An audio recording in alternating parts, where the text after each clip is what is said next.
여러분 한 주 동안도 안녕하셨습니까? 저는 우리 신약교회 세우기라는 우리 예수선교사학교 마지막 과목을 가르치면서 그 교재로 4시간 동안 요한 웨슬리가 어떻게 영국의 부흥을 가져왔고 또 영국이라는 나라를 변화시켰으며 영국이 미국을 변화시켜서 미국이 한국까지 이 장로교, 감리교 선교사를 파송할 수 있게 되었나 이런 배경들을 알아보면서 그것에 대해서 연구한 책에서 6가지 이유를 얘기하고 있는데 그 중에 첫 번째는 변화된 삶. 그래서 한 사람이 완전히 변화된 삶으로 열매를 나타나게 될 때 주변에 있는 사람들이 가족들이나 친구들이나 이 복음이 전파되어서 부흥을 일으킨다 하는 내용을 지난 시간에 했고요. 이번 시간에는 두 번째로 전염성이 강한 믿음이 두 번째 이유이다라고 되어 있습니다. 그래서 사도행전 24장 5절에 있는 말씀을 보겠습니다. 우리가 보니 이 사람은 전염병 같은 자라 천하에 흩어진 유대인을 다 소유하게 하는 자요 나사렛 이단의 우두머리라. 전염성이 강한 믿음이라는 건 무엇인가? 성경에 이미 이렇게 나와 있네요. 그 당시 이제 사도 바울이 전한 이 복음이 완전히 이 전염병 같다는 겁니다. 그래서 유대인들을 다 소란하게 하고 그리고 거기에 우두머리가 바로 이 바울이라는 사람이다라고 이제 이 사람을 고발하는 겁니다. 그래서 전염병이 이렇게 효과가 있으려면 강력한 전염병이 되려면 뭐 있어야 되죠? 이것이 그 바이러스가 강력하게 한 사람에게 들어가서 짧은 시간 내에 급속하게 증식을 해야 됩니다. 급속하게 증식을 해서 이 바이러스 균을 많은 사람들에게 퍼뜨릴 수 있도록 그러니까 전염력이 강해야 되겠죠. 그러니까 뭐 약해가지고서 뭐 바이러스 몇 마리 잘 안 나오고 또 손으로 만지거나 아니면 무슨 뭐 음식을 같이 먹거나 특별한 경험만 걸린다고 하면은 잘 안 퍼지겠죠. 그런데 이 호흡기를 통해서 기침할 때나 아니면은 한번 기침하면 그 공기 비말이 온 집안에 온 식당에 어떤 백화점에 실내에서 마음껏 떠돌아다니고 그 중에 하나만 들어가도 또 즉시 이제 감염을 일으켜서 빨리 증식한다면 이것이 얼마나 위험하겠습니까? 이것이 바로 코비드-19 코로나 우리 바이러스의 아주 치명적인 그런 전염력이었습니다. 이와 같이 도대체 우리 감리교 성도들이 어떻게 했길래 이렇게 빨리 전염을 시켰는가, 이 감리교가 빨리 퍼졌는가 하는 것은 뭐니 뭐니 해도 첫 번째 이미 나와 있습니다. 변화된 삶. 물론 예수 믿으면 다 조금씩 변화되죠. 그런데 이 감리교도들은 아주 결정적으로 큰 변화를 경험을 했다는 겁니다. 우리는 지금 복음이라는 바이러스를 좋은 거기 때문에 우리는 많이 퍼뜨려야 되지 않습니까? 그러니까 어떻게 하면 되겠습니까? 예, 다른 거 없죠. 이게 뜨거운 사람이 바이러스를 많이 퍼뜨릴 만한 사람이 있어야 되고 소수의 바이러스를 그러니까 많을 필요도 없어요. 소수의 바이러스를 강력하게 퍼뜨릴 만한 사람이 있어야 되고 그리고 그 사람이 될 수 있는 대로 많은 대중을 만나야 됩니다. 많은 대중을 상대로 해서 이걸 퍼뜨려야 되는 거죠.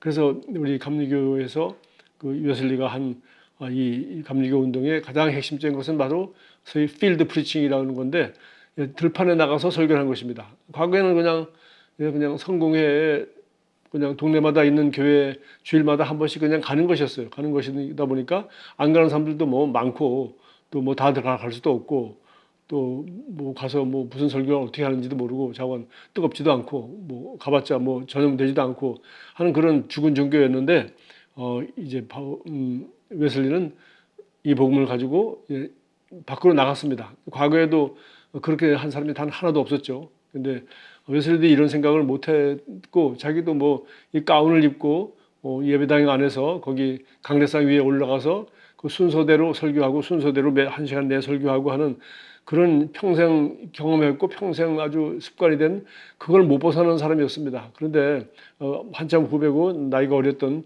조지 위트필드라는 탁월한 설교자가 그 사람이 대중들을 상대로 탄광 앞에 가서 또 아니면 시장에서 설교를 직접 해서 많은 영혼들이 구원받는 것을 이렇게 경험하게 되고 형님도 빨리 나가서 밖에 나가서 많은 사람들을 상대로 설교를 하셔야 됩니다.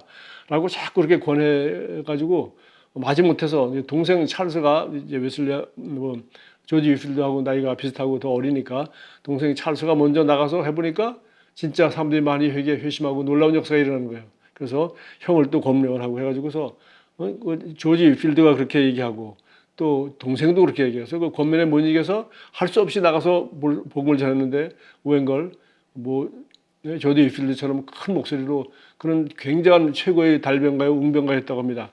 그렇게 강력하게 하지 않아도 그냥 말씀 그냥 자기가 기록한 대로 자기가 준비한 대로 가서 그냥 조용하게 뭐 듣길 수 있게 큰 소리로 이렇게 설교만 해도 수많은 사람들이 영혼이 구원받고 눈물을 흘리며 감동적으로 하나님 앞으로 돌아오는 것을 보고 드디어 웨슬리도 확신을 얻었습니다.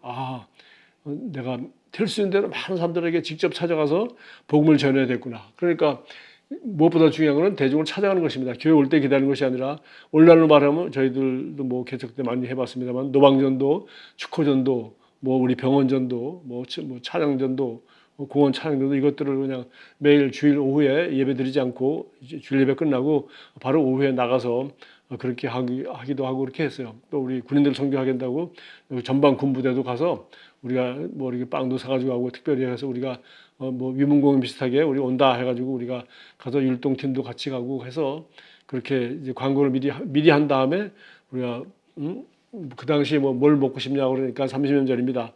제과점빵을 먹고 싶다. 뭐 군대도 빵은 있죠. 그러나 제과점빵은 뭐 귀하니까 그래서 우리 제과점빵을 미리 하루 전날 준비해서 말랑말랑한 걸 사가지고 가고 또 주스하고 이렇게 해서 나눠주고 또 가서 뭐 예배당 와서 졸기만 한다고 하는데 좋은 게 어디 있습니까? 우리 가서 앞에 찬양하고 말씀을 강력하게 전하니까 졸기는커녕 많은 사람들이 영접하고 하는 그런 일들을 우리가 한 10여 년 동안 초창기에 우리 가락동에 있을 때 많이 그렇게 해고 한 10년 동안 그렇게 했던 기억이 있습니다.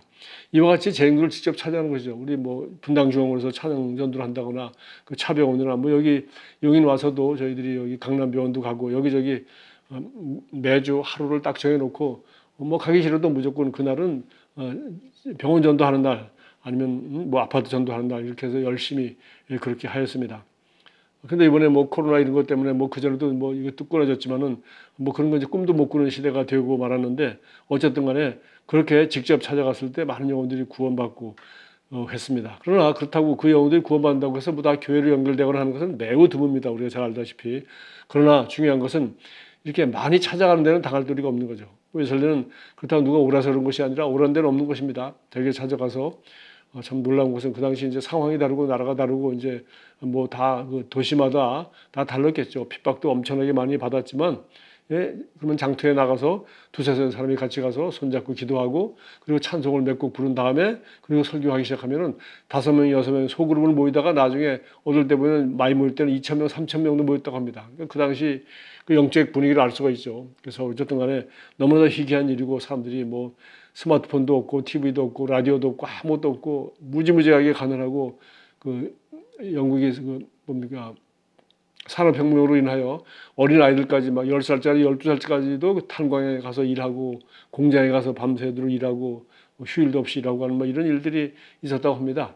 근데 그런 어려운 시기에 뭐 그렇다고 복음의 사람들이 갈급한 건 아닌데 어쨌든 간에 직접 가서 복음을 전하니까 많은 사람들에게 감동이 되었고 구원받는 역사가 있었다고 합니다. 그래서 그러니까 이제 직접 복음을 전하니까 항상 메시지가 뭐겠습니까? 영혼 구원에 대한 얘기죠. 우리가 예수 믿지 않는 사람들이 멸망받고 심판받을 수밖에 없지만 오직 하나님께서 이 멸망을 받지 않도록 구원하시려고 예수님을 십자가에 못 박고 부활하셔서 우리 죄 문제를 해결했다. 이런 아주 단순하고 확실한 복음을 매일 나가서 이제 전하는 것입니다. 그래서 구원의 교리를 항상 선포했고요. 그러다 보니까 당연히 거듭 남은 것은 무지하게 강조했죠. 왜? 뭐 영접 초청하는 거 뭐 얼마나 중요합니까? 오늘날 우리 교회에서는 그렇지 않죠. 왜? 구원받은 사람이 없습니다. 성도들이 맨날 오기 때문에 복음도 전하지 않고 또 뭐 복음 모처럼 전해봤자 뭐 예수 믿는 사람 나오십시오 하면 누가 나올 사람도 없습니다. 왜? 불신자들 뭐 이 교회 데려오지도 않고 뭐 불신자들이 예배당에 와서 뭐 헌금하고 찬송하고 앉았다 일어섰다 그거 뭐 이 사람들이 그걸 어떻게 받아들이겠습니까? 그래서 오늘날은 성도들에게는 이 거듭남을 강조하기가 쉽지 않습니다. 그들은 이미 거듭난 사람이기 때문에 끝없이 성경을 가리킴으로 말미암아 또 설교도 잘해야 되고 그러다 보니까 웅변도 해야 되고 철학적 수사도 학식도 여러 가지 뭐 온갖 그 예화도 들고 하면서 계속 하나님 말씀을 재미있게 맨날 매주 듣는 거니까 또 인상 깊게 하려고 이제 자꾸 그렇게 하다 보니까 목사들은 성경을 연구하고 원어를 공부하고 뭐 등등 해서 자꾸 학문적으로 되고 점점 내용이 깊어지고 가장 중요한 영혼 구원과 이런 것에 대한 것은 자꾸 약해지죠. 그게 뭐 일반적인 교회의 문제인데 이제 감리교도들은 불신자들 복음을 한 번도 들어보지도 못하고 교회라고는 와보지도 않는 이런 광산에서 일하는 사람들, 시장에서 일하는 사람들, 바쁜 사람들, 가난한 사람들한테 직접 찾아가서 복음을 전하니까 그들에게는 어떻게 되겠습니까? 너무나도 쉽고 아주 간단하고 누구나 들으면은 바로 이해가 되는 복음을 전했습니다.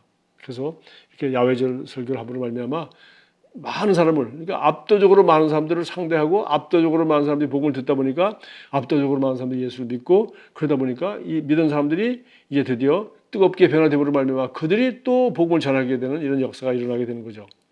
뿐만 아니라 웨슬리는 이제 이렇게 복음을 전하고 하는 것 하고 또만 중요한 것이 아니라 그 믿는 사람들을 반드시, 자 오늘 저녁에는 내가 어느 집에서 머물러 있으니까 나한테 말씀을 더 듣고 싶은 사람, 오늘 예수 믿기로 작정한 사람들은 어느 집으로 오라. 또 어느 교회에서 내가 말씀을 전하니까 글로 오라. 물론 대부분의 교회는 웨슬리에게 강단을 열거나 교회를 개방하지 않았습니다.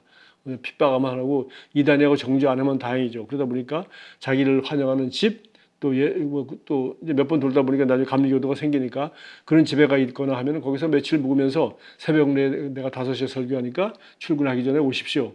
그리고 오늘은 내가 12시에 내가 시장터에 나가니까 거기 오십시오. 이렇게 연락해서 자기가 거기 있는 며칠 동안에 그들이 웨슬리 설교를 몇 번 들을 수 있는 그런 기회를 주고, 또 거기 그런 걸 통해서 2번, 3번 있는 동안에 나오면은 그 사람들을 거기 있는 감리교도들이 바로 우리가 말하고 있는 그런 바로 소그룹이죠. 10명씩, 12명씩 묶어서 누구네 집에 모이라. 누구네 집에 모이라 해서 구원받은 사람들을 잘 양육하고 제자로 훈련을 하는 이 일을 웨슬리는 탁월하게 한 거죠. 그래서 어떻게 합니까? 그래서 결국은 이 복음이라는 이 바이러스가 들어가서 그 사람을 뜨겁게 변화시킬 때까지 또 한 번으로 끝나는 것이 아니라 계속해서 영적인 훈련을 함으로 말미암아 효과적인 이 복음으로 말미암아 변화된 삶이 나타나도록 그렇게 한 겁니다. 근데 이제 이 이야기를, 그러면은 왜 사람들은 이렇게 뜨겁게 복음을 전파하고 하는 그런 영혼을 구원하는 성도가 되지 못하는가? 그래서 처음 예수 믿고 무슨 간증을 몇 번 나누지만 그걸로 끝나요. 그리고 이제 교회 열심히 출석하는 사람이 되죠. 성경 공부 열심히 하죠. 기도 몇 시간 하죠. 성경 몇 장씩 읽어라. 뭐 주일 잘 지켜라. 11조 잘해라. 온갖 이제 교회에 들어가서 하라는 것만 하지. 예, 전도하라는 얘기는 해도 그거는 할 줄도 모르고 할 생각도 안 하고, 왜? 그냥 교회에 신실하고 목사님한테 인정받는 뭐 그런 성도로 그냥 주일 예배 잘 드리는 이런 이제 종교인이 되고 마는 것입니다. 그런데 웨슬리는 이 감리교도들이 어떻게 이렇게 뜨겁게 변화되었을까요? 그것은 바로 웨슬리가 이제 35살이 넘어서 그 당시 영국의 식민지였던 미국 땅에 선교하러 나갈 때 바로 배를 타고 몇 달씩이나 고생하면서 대서양을 건너는데, 그때 폭풍 가운데서 그 폭풍이 너무 심하고 또 실제로 많은 사람들이 죽기도 하고 그랬는데, 그 폭풍 가운데 자기가 두려움에 떨고 있을 때, 죽음이 두려워서 떨고 있을 때, 그 배에는 약 영국인들이 한 80명, 그리고 독일 사람들이 26명이 탔다고 합니다. 그런데 그 독일 사람들은 자기들끼리 뭐 어린아이도 있고 한데, 여자 어린아이들 이제 막 가족인데 모여가지고 그 폭풍 속에서 조금도 두려워하지 않고 평안과 기쁨이 넘치는 얼굴로 함께 모여서 찬송하며 기도하고 있더라는 겁니다. 그래서 하도 이상해서 도대체 당신은 어떤 그리스도인들에게 이렇게 배가 폭풍이 심하고 우리가 곧 죽을지도 모르는데 그렇게 두려워하지 않습니까? 라고 이제 물어봤습니다. 당신들은 이렇게 두렵지 않습니까? 자기는 두려운 거죠. 자기는 죽음이 너무 두렵고, 자기는 죽으면 구원받는다, 뭐 하나님 앞에 간다, 이렇게 늘 믿고 뭐 설교하고 살았지만은 막상 진짜 폭풍 앞에서 죽음이라는 것이 눈앞에 다가오니까 그는 너무나도 두려웠고 자기의 구원의 확신도 없다는 것 정도까지 자기가 그냥 흔들리게 되었습니다. 그래서 한번 물었어요. 도대체 당신은 누굽니까? 그러니까 우리는 모라비안 교도라. 그래서 독일에서 온 모라비안 교도라고 독일 말로 얘기했고, 그리고 당신들은 두렵지 않습니까? 라고 하니까 아니요, 우리는 그냥 하나님께 감사할 뿐입니다. 라고 하는 것이 그때 입에서 바로 나온 말이었어요. 그러면서 또 물었습니다. 당신은 혹시 그렇다 하더라도 믿음이 있으니까, 그러나 부인과 아이들도 어떻게 두려워하지 않습니까? 라고 하니까, 야, 우리는 어린이나 우리는 죽음 자체를 두려워하지 않습니다. 그렇게 하면서 너무나도 담대하게 대답하는 것을 자기가 바로 듣고 웨슬리는 마음에 아주 큰 양심의 찔림을 받았습니다. 내가 평생 목사의 아들로 이렇게 예수님을 잘 믿고 또 옥스퍼드 다니면서 메소디스트 홀리클럽 만들어서 그렇게 열심히 성경 읽고 기도하고 구제하고 그렇게 열심을 냈는데, 나는 어떻게 이렇게 이 사람들만큼도 이렇게 죽음에 대한 두려움이 없이 구원에 대한 확신이 없을까? 그래서 저희가 그때부터 이제 고민하기 시작했고요. 그래서 조지아에 도착해서 갔더니 거기에 바로 거기서도 그 모라비안 교도 또 거기 중에 한 사람을 만나게 되었습니다. 그 모라비안 교도 중에서 한 목사를 만나게 됐는데 그 사람이 스판겐버그라는 독일 사람이었어요. 그 사람한테도 가서 이제 이런 것들을 이제 물어봤습니다. 물어봤더니 그 사람이 뭐 너는 당신은 제가 이제 이런 얘기를 한 거죠. 이런 자기 솔직한 얘기를 이렇게 하니까 이 사람도 묻는 거죠. 우리 거듭난 사람은 당신 안에 있는 영이 당신이 하나님의 자녀라는 것을 증거한다고 하였지 않습니까? 당신은 하나님의 자녀라는 증거가 당신의 심령 안에, 영 안에 있습니까? 라고 이렇게 물으니까 이 사람이 대답을 잘 못했어요. 그러길 바랍니다. 뭐 이런 식으로 어물어물했어요. 그래서 자기가 그게 너무 괴로워서 막상 그런 질문을 받고 보니까 지금 그러지 않아도 지금 그 배에서 이 모라비안 교도들 만나가지고서 자기가 찔림을 받았는데 이 문제를 가지고서 이렇게 물어보니까 그 사람도 또 정확하게 이렇게 직선적으로 딱 질문하니까 네 안에 네가 하나님의 자녀라는 증거가 있나? 라고 물으니까 뭐 어물어물 그러길 바랍니다. 뭐 이런 식으로 확신 없는 소리를 하면서 지가 그때 이제 그날도 이제 일기에 이게 다 일기에 적혀 있습니다. 그러니까 아는 거죠. 일기에 적습니다. 도대체 나는 이 구원의 확신도 없는 게 분명하다. 나는 정말 죽음이 두렵다. 그리고 올도 스판겐버그 목사가 나한테 물어봤을 때 나는 물어물 대답을 했지만 사실은 내가 그냥 그런 예스 하고 대답할 그런 믿음이 없었다. 그런 얘기도 하고 그렇게 합니다. 그러면서 이제 그 나중에 일개 심지어 너무 괴로워서 막 2년 4개월 동안 있는 동안에 그런 가운데 그 날씨도 나쁘고 병도 걸리고 뭐 풍토병에다가 물 먹고 물만 마시고 뭐 그 개발되지 않은 그 인디안들이 사는 조지아 그 더운 지방이 오죽했겠습니까? 그래서 웨슬리의 동생도 그때 같이 갔는데 동생은 그냥 병이 들고 아파가지고서 죽을 것 같아가지고 그냥 빨리 귀국을 해버렸습니다. 근데 웨슬리는 그래도 뭐 그 정도는 아니니까 남아서 있는데 너무나도 괴로웠습니다. 그래서 일기에 심지어 뭐라고 하냐면은 이렇게까지 일기에 자기가 아주 솔직하게 고백을 했어요. 나는 인디안을 구원하겠다고 여기까지 왔지만은 도대체 나는 누가 구원해주겠는가? 이런 선교사가 세상에 어디 있어요? 이런 그렇게 밑바닥까지 내려가는 것을 결국은 이 모라비안 교도 진짜 뜨거운 사람들을 만나니까 자기가 얼마나 지적인 그냥 여러 가지 습관적으로 어려서부터 그냥 성경도 많이 읽고 하긴 했지만 진짜 자기 심령 가운데는 죽음 앞에서 또 이렇게 누가 이렇게 딱 물으니까 자신이 없더라는 거죠. 그래서 나는 인디안을 구원하러 왔지만은 또 그래서 인디안 몇 명 구원도 못했습니다. 그리고 도대체 나는 누가 구원하는가? 그렇게 고통받다가 2년 4개월 만에 이제 돌아갔습니다. 돌아가자마자 그는 바로 런던에 와서 이 런던에도 분명히 모라비안 교도들이 있지 않겠는가 해가지고 거기 찾아보니까 런던에 바로 올더스 게이트라는 곳에서 모라비안 교도들이 이제 소수가 모여서 모임을 하고 있었습니다. 거기에 이제 감독하고 하는 리더가 피터 베일러라는 또 그 모라비안 교도 독일 목사였어요. 그 사람한테 가서 또 물어보는 것입니다. 나는 사실 믿음이 없는 것 같습니다.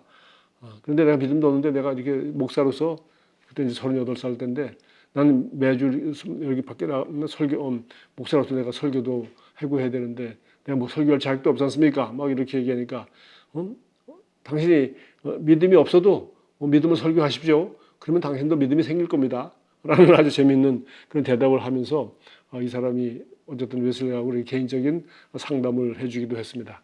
그러다가 이제 와서 그때가 1738년 2월 1일 날 영국에 다시 이제 돌아왔는데 같은 해입니다. 2월 1일 날 돌아왔는데 그해 5월 24일 저녁이 바로 그 유명한 올더스 게이트 회심 사건이 일어나는 것입니다. 그날도 모라비안 교도 성경 공부하는 모임에 지금 몇 달째 일주일에 한 번씩 몇 달째 나가지 않습니까? 그렇게 이게 갈등을 하다가 그날 갔더니 바로 어떤 사람이 그 마틴 루터의 그 로마서에 대한 주석을 가지고 이제 공부하는 그런 이제 과정이었는데 누가 그 주석책 서문을 읽는데 그걸 듣는데 정말 자기 가슴이 뜨거워지면서 내가 열심히 수고하고 경건하게 살려고 애쓰는 것 이걸까지는 구원하고 아무 관계 없구나. 그게 구원이 아니라 나의 어떤 행위가 아니라 전적으로 예수님이 십자가에서 죽으심과 우리 죄의 문제를 온전히 해결하신 그 부활의 능력이 이것을 듣고 믿기만 하면 구원받는 것이지, 이거 참 내가 내가 이렇게 수고하고 애쓰는 이 노력이 나에게 구원을 심어주는 게 아니구나. 순수하게 예수 그리스도의 은혜로 말미암아 믿음으로 구원받는구나 하는 그 너무나도 유명한 에베소 2장 8절 말씀을 자기가 실제로 경험하게 되고 돌아와서 그때부터 가슴이 참 뜨거워지고 마음에 기쁨이 있고 평안이 찾아왔다는 겁니다. 그래서 그 다음날 5월 25일께 그걸 자세히 어전에 있었던 얘기를 썼죠. 그래서 우리 감리교도들은 5월 25일을 요한 웨슬리 회심주일로 이렇게 지킵니다.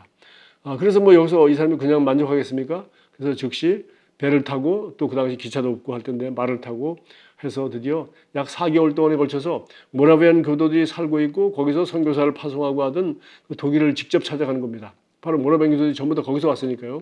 거기를 갔더니 바로 그것이 가서 그 진젠도르프라는 그 모라비안 교도들을 자기 땅, 자기 그 지역에 헤르누트라는 지역, 자기 그 영지 중에서 한 코너를 뭐 줘서 농사 짓고 살 수 있도록 한 200~300명이 살고 있는 그 마을을 찾아가게 돼요. 거기서 뭐 왔다 갔다 뭐 다 시간 포함해서 결국 4개월입니다. 한 3~4개월 동안 있으면서 모라비안 교도들이 어떻게 살아가고 어떻게 믿고 어떻게 기도하고 어떤 기쁨과 평안 가운데 살아가며 어떻게 하는지 그걸 잘 경험을 하였습니다. 그래서 이것이 결국은 요한 웨슬리로 하여금 결국은 뭐 그가 배운 게 뭐 잘못됐다는 게 아니라 너무나도 훈련도 잘 받고 많이 배우고 열정도 대단하고 했지만은 결국은 내 개인적인 확신이 있어야 되는 것이 아닌가. 이것도 결국은 이거 누가 하는 거였어요? 성령께서 역사하셔서 이렇게 여태까지 배운 모든 말씀을 자기가 믿어지고 확신이 있고 자유와 기쁨이 오고 하는 구체적인 성령의 역사를 자기가 경험하게 될 때 드디어 우리 안에 있던 모든 그 연료가 드디어 불이 붙기 시작하는 거죠. 그래서 웨슬리가 정말 이제 변한 겁니다. 변해서 변화된 사람이 된 거죠. 그래서 변화된 삶으로 살기 시작하였고, 그리고 이제 두 번째는 그리고 나서 이제 드디어 이제 나가서 노방전도를 하고 필드 프리칭 야외 설교를 하는데 사람들에게 왜 단순한 복음을 자기 믿고 확신 있게 전하니까 하나님이 성령이 드디어 역사하는 거죠. 사람들이 거기서 이제 여러 가지 성령 역사가 일어나고 치유가 일어나고 많은 사람들이 예수를 믿고 주님께로 돌아오는 역사가 일어나는 것입니다. 다시 말해서 드디어 이제 가장 중요한 한 사람이 뭐 그자라도 앞에 소수의 뜨거운 변화된 사람들이 세상을 변화시킨다고 했는데 뭐니 해도 웨슬리가 변화되니까 드디어 이 감리 교도들도 이제 한 사람 두 사람 뜨겁게 변화되는 사람들이 나타나고 그리고 변화된 사람들을 바로 그 모라비안 교도들한테 배운 것처럼 그들이 어떻게 소그룹을 모여서 기도하고 어떻게 속으로 모여서 죄를 회개하고 서로 격려하고 또 어떻게 주님에 대한 사랑이 강력하여서 인디안 선교하겠다고 그렇게 온 가족이 애들과 함께 선교사로 나가는가 하는 그들의 그 뜨거운 불이 자기 가슴에 붙은 거죠. 그래서 감리교도들도 영접하고 구원만 받은 것이 아니라 모아놓고 그들이 집에 모이게 하고 소그룹을 모이게 하고 계속해서 이 불을 계속 붙여나가도록 그렇게 한 겁니다. 그러니까 결국은 많은 사람들을 모으는 게 중요한 게 아니라 많은 사람들을 상대로 해서 열심히 하는 일은 53년 동안 50년 넘도록 평생 영국과 아일랜드와 스코틀랜드를 세 번에 돌면서 말타고 돌면서 그렇게 끊임없이 한 겁니다.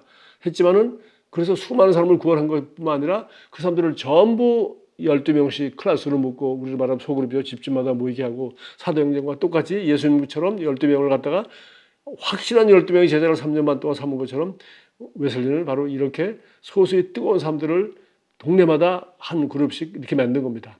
그리고 이제 나중에 이제 갔을 때는 이제 우리 감리교도들 명단이 있는데 그 중에서 막 100명 중에서 막 20명씩, 30명씩 다 잘라냈대. 왜? 그 요구하는 사항, 매주 모여서 그 클래스 미팅에 소그룹 모임에 와 있느냐, 그다음에 금요일 저녁에 무슨 기도회 왔느냐, 그다음에 영국 선교에 나가서 성찬식에 참여했느냐, 그다음에 매일 누구한테 복음 전하고 야외 설교를 하러 나가고 하는 일들을 했느냐. 그가 요구하는 것들이 참 많이 있었어요. 그런 실제적인 그 프랙티스. 이렇게 해라, 이렇게 해라. 이렇게 감리교 메소디스트죠. 이렇게 하라고 하는 걸 그런 걸 하지 않는 사람들은 리더로서 다 잘라버린 거예요. 감리교도 될 필요 없다. 그들은 그냥 뭐 그렇게 뜨겁게 신앙생활 하지 않으면 여기 들어올 감리교도가 아니다. 그런데 중요한 거는 그 당시만 해도 감리교도가 된다는 것은 영국 선교에서 이단이요 완전히 핍박받고 여러 가지로 아주 마을에서 왕따 당하고 너무 어려운 일이었거든요. 웨슬리가 그렇게 당했던 것처럼 그런 상태에서 예수를 믿고 감리교도가 됐음에도 불구하고 뜨겁게 계속 자기 신앙생활이 유지되지 않는 사람들은 웨슬리가 밤이 올 때는 그걸 또 자르고 해서 소수의 뜨거운 변화된 사람들로 감리교 성도들을 만들었고 그들이 모여서 그냥 주일날 예배 가서 성찬식 참여하는 걸 끝나는 것이 아니라 반드시 모여서 소그룹을 모여서 서로 격려하고 위로하고 기도하게 하고 또 함께 전도 나가 직접 야외 뭐 아는 사람한테만 전도하는 것이 아니라 불특정 다수의 수많은 사람들이 나와서 복음을 전하는 일들을 끊임없이 하도록 한 것입니다. 그래서 이 세 가지가 아주 너무나 특징이죠.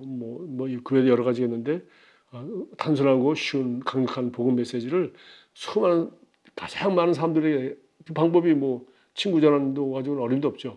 사람들이 많은 곳에 직접 찾아가서 계속 복음을 전하게 하고 거기서 회심한 사람들을 집에서 회심한 사람들을 다시 소그룹을 모아서 그들이 신앙생활을 뜨겁게 잘하고 계속해서 제자의 삶을 살 수 있도록 거듭남만 강조한 것이 아니라 제자의 삶을 살 수 있도록 그렇게 강조하게 되었고 이렇게 소수의 뜨거운 사람들이 이 강력한 전염력을 가지고 그렇게 열정을 가지고 많은 사람들을 접촉하니까 이 전염병은 퍼질 수밖에 없었던 것이죠. 자, 여러분도 이 두 가지를 한번 생각해 보시고 우리가 뭐 관계전도 한다, 뭐 여러 가지 뭐 얘기하는데 우리가 정말 우리가 관심을 가지면 요새는 뭐 SNS도 있고 뭐 여러 가지 또 다양하게 많은 사람들 접할 수 있는 기회들이 있습니다. 동호회 활동을 한다든지 뭐 여러 가지 또 주변에 뭐 아이들이 어리면은 또 학부모 모임이라든지 뭐 등등 맨날 교회에 사는 일 그것 좀 그만하고 그만 좀 배우고 성경 공부 그만 좀 하고 나가서 이렇게 최대한 많은 사람들을 직접 찾아가고 단순한 복음을 전하고 구원받은 사람들을 집에서 모아서 소그룹으로 뜨거운 좋은 제자로 훈련하는 이 일을 잘한다면 오늘도 이 가정교회를 세우든 뭐 하나님의 교회를 어떤 모양으로 세우든지 복음은 계속 전파될 것이고 저와 여러분은 좋은 목자로서 좋은 복음 전도자로서 하나님 앞에 쓰임 받을 수 있게 될 것입니다. 기도하겠습니다. 하나님 감사합니다. 웨슬리가 너무나도 하나님을 사랑하고 또 훈련도 잘 받고 여러 가지 받은 혜택이 너무나도 많았지만 그러나 그 10년 가운데 우리 주 예수 그리스도의 은혜로 말미암아 구원받는 데 대한 그 확신과 믿음이 구원의 확신이 없다는 것을 뜨겁게 영혼을 사랑하고 주님을 사랑하고 죽음에 대한 두려움마저도 없는 뜨거운 모라비안 교도들 만남으로 말미암아 자기의 상태가 드러나고 또 그것을 계기가 되어서 고민하고 기도하고 고통받는 가운데 마침내 자신도 구원의 확신을 가지고 뜨거워지자 다른 많은 사람들을 찾아가서 자기와 똑같이 더 뜨거운 사람이 되어서 수많은 사람들에게 바이러스를 퍼뜨리듯이 많은 사람들을 찾아가서 복음을 전파하고 또 그 중에서 구원받은 사람들을 뜨겁게 변화된 제자로 훈련했던 것처럼 우리도 이 말씀의 원리를 따라서 우리 삶 가운데 똑같은 역사를 기대하면서 믿음으로 하루하루 살 비전 가운데 살기 원합니다. 감사합니다. 예수 그리스도 이름으로 기도합니다. 아멘.